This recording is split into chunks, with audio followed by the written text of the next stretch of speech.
Quranic Permanent Values. By G.A. Parwez. Forward. Ghulam Ahmad Parwez was born in 1903 in Butala, now in the Punjab province of India, and at one time a prominent seat of Islamic learning, philosophy, and culture.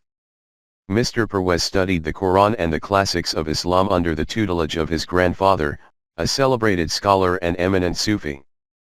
He gained a thorough understanding of the traditions, beliefs, and practices of conventional Islam, including the ancient discipline of Tasawwuf, Muslim mysticism, with its arduous practical course of meditation and solitary spiritual exercises. This comprehensive grounding in the traditional religious ideas of Muslim society formed the basis of Mr. Parwez's life's work. His study of the history of Islam was informed by the beliefs and practices of pre-Islamic religions and a wider knowledge of human thought throughout the ages. However, he was inspired to question the prevailing beliefs of his community and to move away from the embellishments which have accumulated around Islam over the centuries through reading the pristine beliefs expounded by the Quran. His writing and discourses have inspired a widespread critical movement in Pakistan among the intelligentsia and general public alike, and have influenced similar thinking further afield. The central organ of this movement, the monthly Tulu-e-Islam, the Islamic Dawn, is avidly studied at home and abroad. Mr. Parwez's unstinting work went on for over 30 years, in addition to his official duties as a civil servant. After his retirement, he engaged in the service of the movement until his death in 1985. It was in this capacity that he worked as a member of the Islamic Laws Commission, appointed under the 1956 Constitution of Pakistan. Mr. Parwez's immense philosophical work stemmed from his desire to study Islam not as a religion but as a deen, a word that has no parallel in Western languages. It can perhaps best be described as a way of life, and in the Islamic context, a social system based on Quranic values. The exploration of the meaning and implication of deen forms the core of his numerous books, treatises, lectures, and discourses. The present work is a translation and transcription of a series of lectures given by Mr. Parwez in response to requests for explanations of the deen according to the Quran in everyday language the ordinary people can understand. In these lectures, Mr. Parwez explores the permanent, unchanging values which are given to us by Allah, through the Quran, explaining such concepts as the laws of requital and the justice of Allah. Most importantly, he explains what the concept of the Islamic community really is and how, through following the guidance of the Holy Quran, humanity can develop and emerge from confusion. Islam is not then, simply a personal belief system, but a collective system of creating universal welfare for all those who submit to the will of God. Translator's note. The controversial scholar and lecturer Ghulam Ahmad Parwez dedicated his life to the study and propagation of the Holy Quran. His work was well known during his lifetime, and more than 12 years after his death in 1985, his work remains influential. The lectures translated here were originally recorded in Urdu, and were given to me by Mr. Maqbool Farhat of Tulu-e-Islam in London, which along with branches in many other parts of the world, carries on the work started by G.A. Parwez, the organization's founder. I was struck by the way that Parwez was able to describe complex issues in a very simple manner, and felt that many English-speaking people might benefit from reading his work. Hence my endeavor to translate these 6 lectures. This undertaking was also supported by Mr. A.S. K. Jumal, editor of Al-Balagh in South Africa. I am thankful to him for his valuable aid. I hope that Parwez's work will thus reach a wider English-speaking readership, provoking thought and discussion both in this country and abroad. Paigham Mustafa. Glasgow, September 1998. Introduction. Many of you are aware that the mission of my life has been to understand the Quran and convey that understanding to others. I have dedicated my life to this mission. I have done this in many ways. Firstly, there are my books, then there are the Tulu-e-Islam organizations. There are also the pamphlets, which have been distributed in their thousands. Then there are my speeches, which I have delivered on various occasions. I have given sermons at the Tulu-e-Islam conventions, and last, but not least, there are the Quranic discourses held weekly for the last 35 years. These speeches, sermons, and discourses are recorded on tape. The tapes are available in Pakistan and are also listened to in other countries. The results have been very promising. Whether referring to my nooks or speeches, sermons, or discourses, generally it is said the language used is difficult. The reason for his is that the professional studying this subject is knowledgeable, and to convey that exact knowledge to them requires precise descriptions, which sometimes necessitates the use of words not commonly used. But your request is now such that I should at least explain the foundations of our deen in everyday language for widespread benefit. I sympathize with this request and believe this should be so. With this aim in mind, I am presenting 6 lectures where I will use easy to understand language so that the majority of people can take advantage. G.A. Parwez. Lecture 1. Permanent Values. In the Quran, in Al-Baqarah verse 41, Allah says, "Do not trade my revelations of great value for something which is cheap. If you see someone in the bazaar who is selling a gold ring worth £100 for £10, your first thought will be that the ring does not belong to him and is stolen. This is why he is selling it for a cheap price. Stolen goods are never priced at normal rates. They are sold at whatever price the buyer is willing to pay. Even if you are convinced that the ring is not stolen but belongs to the seller, then you cannot come to any other conclusion but the seller is not in his right mind. No sensible person and no person with his senses under control would sell something worth £100 for £10.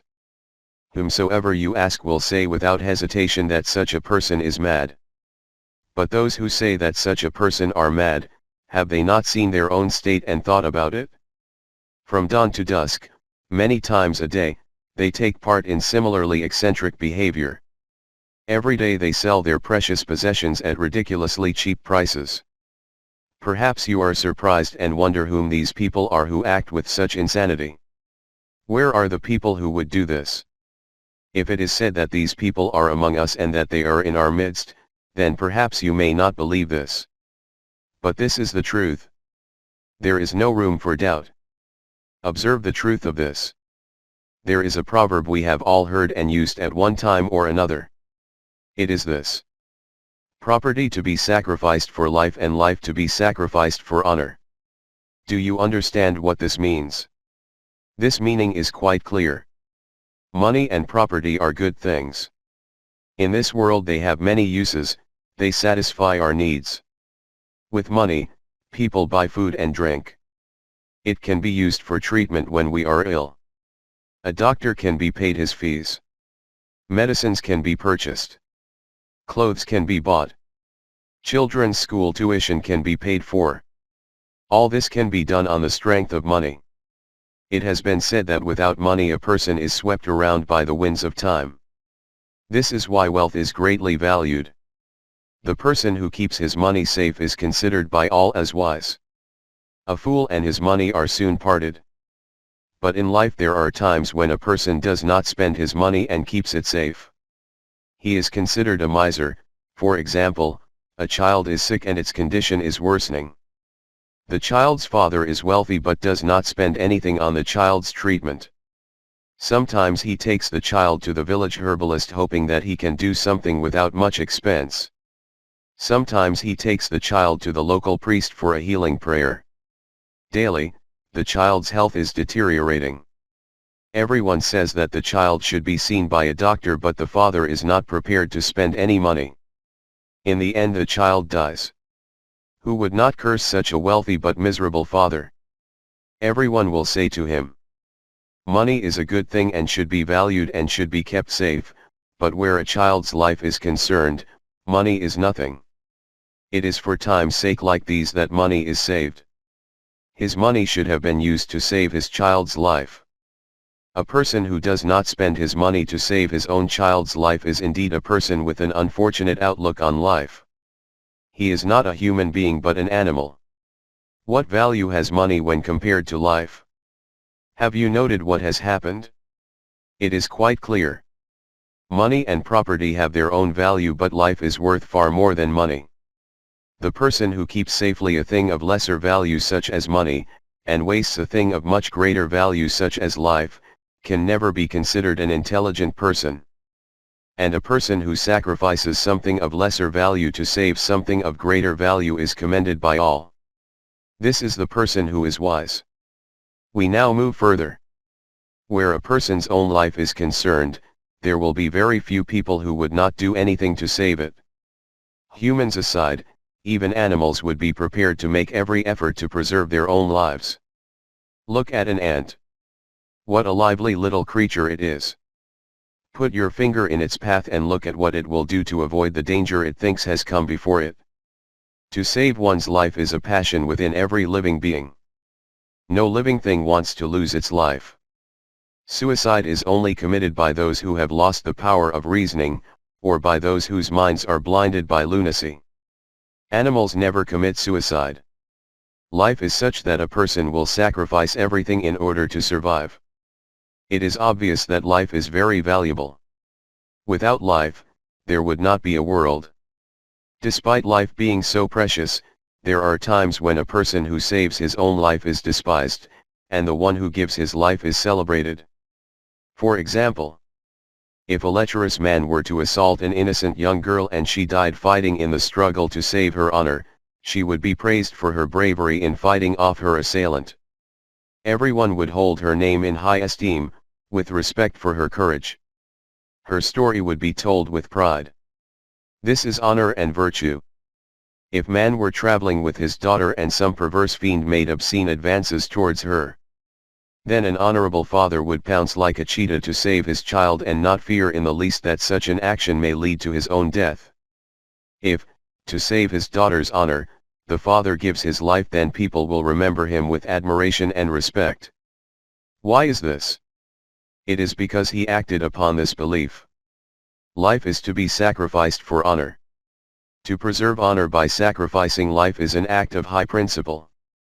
Where we find fathers ready to defend their daughters' honor with their lives, we will also find heinous people who, for the sake of a few pounds, will willingly take their daughters to men of evil intent. These people can be counted among the unbelievably wicked. They are immoral and debauched. In a corrupt environment they can even be found at the highest levels of society.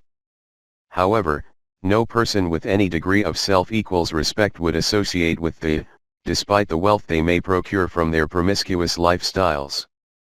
But the world will never look upon them with any lasting respect. Why is this? Because they have traded something of high value like honor for wealth, which even the most dishonest can accumulate. The person who sacrifices something of high value for an item of lower value falls from esteem. This is the reason why a soldier who flees from the battlefield would be too embarrassed to show his face in society. Instead of sacrificing his life for truth and justice, he chose to live. He chose the lower value instead of the higher one. He deserted, instead of choosing death before dishonor. In the eyes of the people he commands no respect. His name is dirt. He did not act upon the rule. Life to be sacrificed for honor. But where saving a life is concerned, no person anywhere is any different.